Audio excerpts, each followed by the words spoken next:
Bismillahirrahmanirrahim. Assalamu alaikum dear students. Welcome to OSP System 9 class senior section girls wing. I am Ms. Rabia Khalid and I am going to teach you the English subject in this session. I hope that you all people are doing well at your homes and taking care of yourselves as well. And I hope that you people are doing your assignments in time also. So let's move to our topic. We are going to study unit number 9, Stopping by Woods on a Snowy Evening, which is written by Robert Frost. Robert Frost was a very famous poet, and we are going to study one of his beautiful and famous poem whose name is Stopping by Woods on a Snowy Evening. So let's move to our course contents.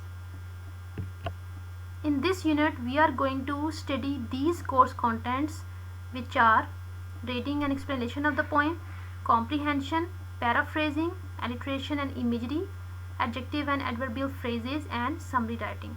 These are the course contents of the unit number 9, and today we are going to study reading and explanation of the poem plus comprehension. Here is the reading and explanation of the poem. It is given on page number 82. Actually the whole poem is divided into 4 stanzas. So I will tell you the actual explanation of every stanza step by step. You have to read page number 82, and in first stanza the poet explains that he stops at the woods whose owner was not there. Actually the poet is surprised that when he was passing by the woods which is full of snow at the evening, he observes that there was nobody in the woods, and he was wondering that who is the owner of these woods. In stanza 2 the poet is saying that his horse refuses to stay at the woods in such a cold evening.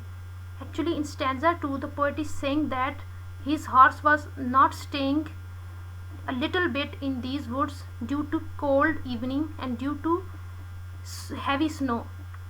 So this is the situation which is going on in the poem. Like his horse was also not his horse was actually refusing to stay at the woods in such a cold evening. So this is the situation which is going on in the poem. In stanza 3 the poet says that he can only hear the sound of his horse bell in the quiet snowy woods, because there was nobody in the woods, and that's why everything was quiet and calm, and the environment was very cold as well, and the horse was not agreeing to stay a little bit in these woods. And actually in stanza 3 the poet is saying that he can just hear the sound of his horse bell, which was getting louder and louder because there was no other sound in the woods.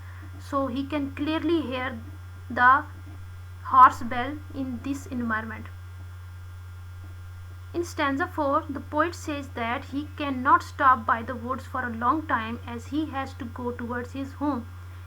In last stanza the poet is saying that he wanted to enjoy this beautiful moment, because he is saying that the winter is also a beautiful season which should be enjoyed at every moment.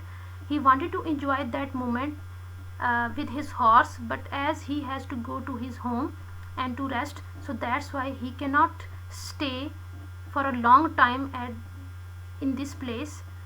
But he wanted to stay, but because he has to go to his home, so he cannot stay a little longer in this place. So actually in this poem the poet is explaining the beautiful scenery of the cold evening and the wood scenery which is full of snow. He is saying that this is also a beautiful moment to enjoy, which we sometimes forget due to fear of cold and all that stuff. The poet is saying that every season is beautiful and you should enjoy every moment of it. So this is the actual explanation of the poem. So dear students, I hope that you have understood the explanation of the poem. Here is your assignment. What you have to do, you have to answer the given questions which is mentioned on page 83, and read the poem at home and complete the other exercises mentioned on the page 83. And I hope that you will complete this assignment in time. So take care of yourself. Allah Hafiz.